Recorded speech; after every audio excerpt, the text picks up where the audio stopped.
Greetings to all and welcome back to my channel, that is Commerce Classes by Ronak Sharma. In the previous lecture, we have discussed about the introduction and meaning of statistics, and in today's lecture we are going to discuss features of statistics in plural sense. First feature is aggregate of facts.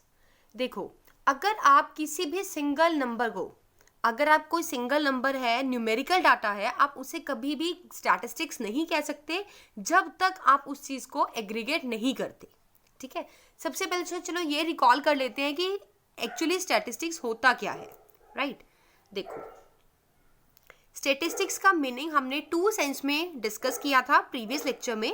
अगर आपने वो video अभी तक नहीं देखी है तो पहले ये वाली वीडियो स्टॉप यहीं पर करके प्रीवियस लेक्चर देखो, देन यहाँ पर.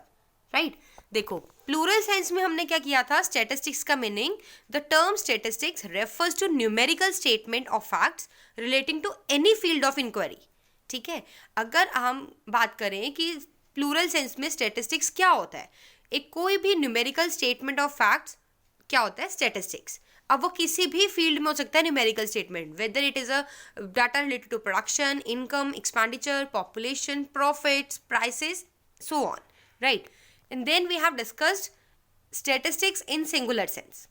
The term statistics refers to a science in which we deal with the techniques or methods for collecting, classifying, presenting, analyzing and interpreting the data. Clear?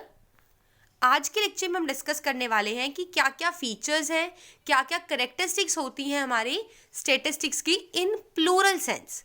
फिर next lecture में हम करेंगे features of statistics in singular sense. चलो, let's discuss some of the important characteristics of statistics in terms of numerical data are as follows. First one is aggregate of facts. देखो, a single number does not constitute statistics. आप किसी भी single number, suppose मैं बोलती हूँ 10, 5, 4, तो ये आपका स्टैट्स नहीं है, जस्ट ये फैक्ट है, जस्ट ये नंबर्स हैं, बट आप इसे स्टैटिस्टिक्स नहीं कह सकते हो. आप इन फिगर से, इन सिंगल नंबर से कोई भी कंक्लूजन ड्रॉ नहीं कर सकते हो. No conclusion can be drawn from it. It is the only aggregate of facts capable of offering some meaningful conclusion that constitute statistics. जब आप इन सिंगल नंबर्स का एग्रीगेट कर लेंगे, इनका सम कर लेंगे, टोटल कर लेंगे, only then you are able to conclude the meaning. For example, if it is stated that there are 1000 students in our college, अगर हम एक एग्जाम्पल लेते हैं कि हम कह रहे हैं कि हमारे कॉलेज में 1000 स्टूडेंट्स हैं, ठीक है, बट इसका कोई भी स्टेटिस्टिकल सिग्निफिकेंस नहीं है. ये जस्ट आपके लिए एक नंबर है, 1000 एक जस्ट फिगर है आपके लिए. ठीक है, बट अगर हम ये कहते हैं कि हमारे कॉलेज में 300 स्टूडेंट्स आर्ट फैकल्टी में है, 400 students are in commerce faculty and 300 students are in science faculty, then it makes a statistical sense as this data conveys statistical information. आपको ये क्या कर रहा है, ये आपको कन्वे करता है statistical information. देखो ऊपर आपने क्या बोला है कि हमारे कॉलेज में 1000 स्टूडेंट्स हैं. अब उसमें से कौन सा स्टूडेंट किस क्लास का है आपको नहीं पता, आप क्या कंक्लूजन निकाल पाओगे उस चीज़ से. बट अगर मैं ये कह देती हूँ कि हमारे कॉलेज में 300 स्टूडेंट्स आर्ट फैकल्टी के हैं, 400 कॉमर्स के हैं, 300 साइंस के हैं, ऐसे किसी भी तरह आप कैटेगराइज कर सकते हो. ठीक है, तो यहाँ पर एक सेंस बनती है स्टैटिस्टिकल. तो इसीलिए कहा गया है कि आप हमेशा एग्रीगेट ऑफ फैक्ट्स को ही स्टैट्स बोलेंगे, आप किसी भी सिंगल नंबर को कभी भी स्टैट्स नहीं कहोगे. क्लियर? चलो, second feature is numerically expressed. Statistics are expressed in terms of numbers.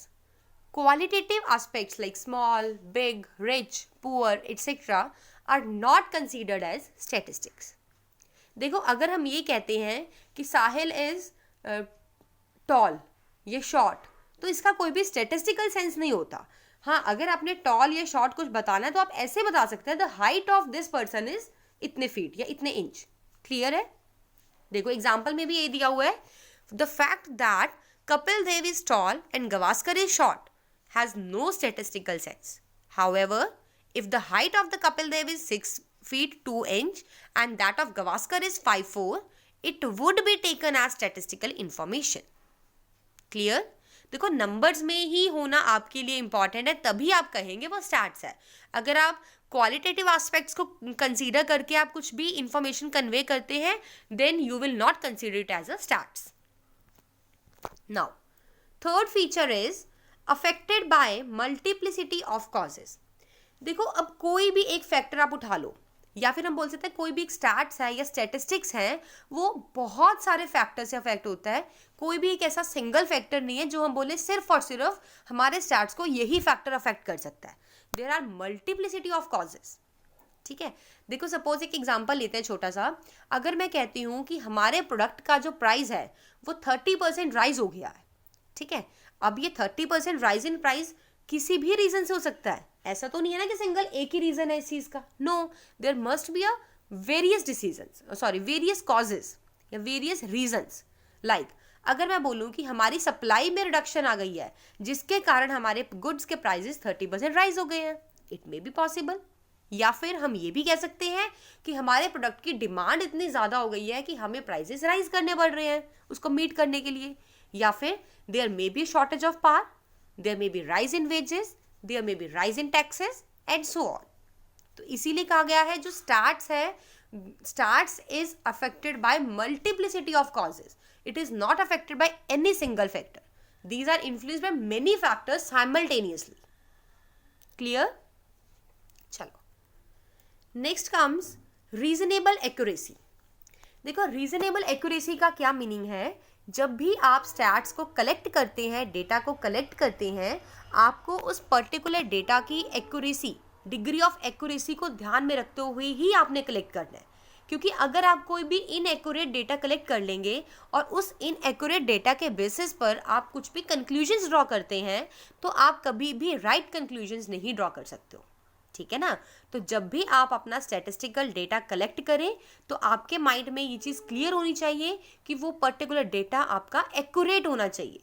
ठीक है, चलो, a reasonable degree of accuracy must be kept in view while collecting statistical data. This accuracy depends on the purpose of investigation, its size, nature, and available resources. Next one is placed in relation to each other. देखो क्या बोला गया है कि आपका जो stats हो वो इस हिसाब से होना चाहिए, ऐसा आप कलेक्ट करें कि आप उन्हें कंपेयर भी कर सको। अगर आपके किसी भी डेटा में क्वालिटी नहीं है कंपैरिजन की, तो आप उस कभी भी उस फैक्ट और फिगर्स को स्टैटिस्टिक्स नहीं कह सकते हो। क्लियर? चलो, such numericals alone will be called statistics as are mutually related and comparable. आप सिर्फ उसी स्टैट्स को, उसी डेटा को, न्यूमेरिकल को आप स्टैट्स कह सकते हैं अगर वो म्यूचुअली रिलेटेड है और आप उसे कंपेयर कर सकते हो। Unless they have the quality of comparison, they cannot be called statistics. Okay, चलो एक छोटा सा एग्जांपल लेते हैं। अगर हम ये कहते हैं कि Ram is 40 years old and Mohan is 5 feet tall and Sohan is 60 kg of weight, तो आप खुद सोचो क्या इसकी कोई सेंस बन रही है? आप कंपेयर कर सकते हो? आप तीनों में से किसी के भी स्टैट्स को कंपेयर नहीं कर सकते। इवन हम स्टैट्स नहीं बोलेंगे, न्यूमेरिकल डेटा बोलेंगे, क्योंकि स्टैट्स तो यहाँ पर हुआ ही नहीं अभी, क्योंकि ये क्वालिटी जो उसकी होनी चाहिए कि कंपेयर हो सके वो यहाँ पर एग्जिस्ट ही नहीं करती है। ठीक है ना? तो इट्स जस्ट अ नंबर्स। हम एक तरफ बोल रहे हैं कि Ram is 40 years old, Ram की तो हम एज बता रहे हैं, लेकिन मोहन की हम हाइट बता रहे हैं, बट सोहन का हम वेट बता रहे हैं। तो क्या ये स्टैट्स हुआ? आप खुद बताएं। Obviously no. Then these numbers will not be called statistics as they are neither mutually related nor comparable. ना तो ये म्यूचुअली रिलेटेड है और ना ही ये कंपेरेबल है। However, if the age, height and weight of all the three are interrelated, अगर आप सपोज तीनों की एज कंसीडर करते हैं, या आप तीनों की हाइट को कंसीडर कर रहे हैं, या फिर आप तीनों की वेट को कंसीडर कर रहे हैं, only then you are called it as a statistics. Clear? चलो, next we are having predetermined purpose. देखो आप जब भी कोई डेटा कलेक्ट करते हैं तो क्या आप विदाउट एनी गोल, विदाउट एनी ऑब्जेक्टिव, क्या आप डाटा कलेक्ट करना स्टार्ट कर देते हैं? आप खुद सोचो, आप कोई भी डाटा कलेक्ट करना चाह रहे हो, सर्च करना चाह रहे हो, तो क्या आपका कोई गोल नहीं होगा कि आपको किस पर्पस के लिए डाटा चाहिए? इट्स ऑब्वियस ना कि हमारा पहले गोल, ऑब्जेक्टिव, पर्पस होना चाहिए, राइट? चलो, यही हमारी स्टैटिस्टिक्स की फीचर है कि अगर आप कोई भी स्टैट्स कलेक्ट करते हैं there must be a predetermined objective. Statistics are collected with some predetermined objective. Any information gathered without any definite purpose will only a numerical value, not a statistics. अगर आप किसी भी information को collect करते हैं, gather करते हैं without any definite purpose, तो उस नंबर को आप उस इंफॉर्मेशन को आप जस्ट एक न्यूमेरिकल वैल्यू कहेंगे, आप कभी भी उस नंबर को स्टैट्स नहीं कहेंगे. क्लियर? ये एक छोटा सा एग्जाम्पल है, आप देख लेना. चलो एक बार डिस्कस कर लेते हैं. If data related to the farmer of a village are being collected, अगर आप कोई भी एक विलेज के फार्मर का डेटा कलेक्ट करते हैं, right, there must be some predetermined objective. आपको पता होना चाहिए कि आप फार्मर का, एक पर्टिकुलर विलेज के फार्मर का डाटा क्यों कलेक्ट कर रहे हैं. अब it may be to know the economic status of the farmer. आप चाहते हैं कि आप फार्मर का इकोनॉमिक स्टेटस चेक कर रहे हो, ठीक है, और distribution of land among them, और टू नो देयर पॉपुलेशन, और फॉर एनी अदर पर्पस. तो मतलब कहने की ये मेन ऑब्जेक्टिव है कि आपका जब भी आप कोई डेटा कलेक्ट करें, you must have your pre determined goals. आपको पता होना चाहिए कि आप कौन सा डाटा किस लिए कलेक्ट कर रहे हैं. नेक्स्ट फीचर इज इन्यूमरेटेड और एस्टिमेटेड. देखो, स्टैटिस्टिक्स में बी कलेक्टेड बाय इन्यूमरेशन और एस्टिमेशन. अब देखो, what is enumeration and estimation. देखो, इन्यूमरेशन क्या होता है कि आप खुद जाकर, मतलब रिस्पोंडेंट के पास आप जाते हैं, आप खुद वहां से डाटा कलेक्ट कर रहे हैं. और एस्टिमेशन यू ऑल नो, अब जस्ट एक गेस वर्क लगा रहे हो. देखो, अगर तो आपका जो फील्ड ऑफ इन्वेस्टिगेशन है वो बहुत ही वास्ट है, then procedure of estimation will be helpful, क्योंकि आपको पता है आपका एरिया या फील्ड ऑफ इन्वेस्टिगेशन बहुत बड़ा है, ठीक है ना. तो आप कभी भी हर अपने एप्लीकेंट्स, हर अपने रिस्पोंडेंट्स के पास जा जाकर अपना डाटा कलेक्ट नहीं कर पाओगे. It is not quite possible, ठीक है ना. टाइम कंज्यूमिंग है, एक्सपेंसेस होंगे आपके बहुत ज़्यादा. तो उस केस में आप क्या करते हैं, एस्टिमेशन आप मतलब यूज़ करते हैं. But on the other hand, if the field of inquiry is limited, then the enumeration method is appropriate. Next one is, I think it's last feature, that is collected in a systematic manner. देखो, जब भी आप data collect करें, stats collect करें, तो आपको एक चीज़ ध्यान रखनी है, आपको बहुत ही सिस्टमेटिक मैनर में, सीक्वेंशियल मैनर में उसे कलेक्ट करना है, ठीक है. आप जब भी डेटा कलेक्ट करें, आपके पास एक प्लान होना चाहिए कि कैसे, कौन सा स्टेप पहले करेंगे, कौन सा डेटा आप फर्स्ट आप कलेक्ट करना चाहेंगे, उसके बाद कौन सा, तभी आप किसी अच्छे कंक्लूजन तक पहुंच सकते हो, ठीक है. अगर आप कोई भी ऐसा डाटा जो आपने सिस्टमेटिकली कलेक्ट नहीं किया है, तो आप कभी भी एक बेटर कंक्लूजन ड्रॉ नहीं कर सकते उस पर्टिकुलर स्टैट से. चलो देखो, statistics should have been collected in a systematic manner. Before collecting them, a plan must be prepared. No conclusion can be drawn from statistics collected in a haphazard manner. अगर आप कोई भी unsystematic वे में data collect कर रहे हैं, stats collect कर रहे हैं, तो आप उस पर्टिकुलर स्टैट्स से कुछ भी इन्फ्रेंसेस नहीं ड्रॉ कर सकते हो. इन्फ्रेंसेस मीन्स आप कुछ भी कंक्लूजन्स, रिजल्ट्स नहीं निकाल सकते हो. आई थिंक क्लियर हो गया होगा आपको.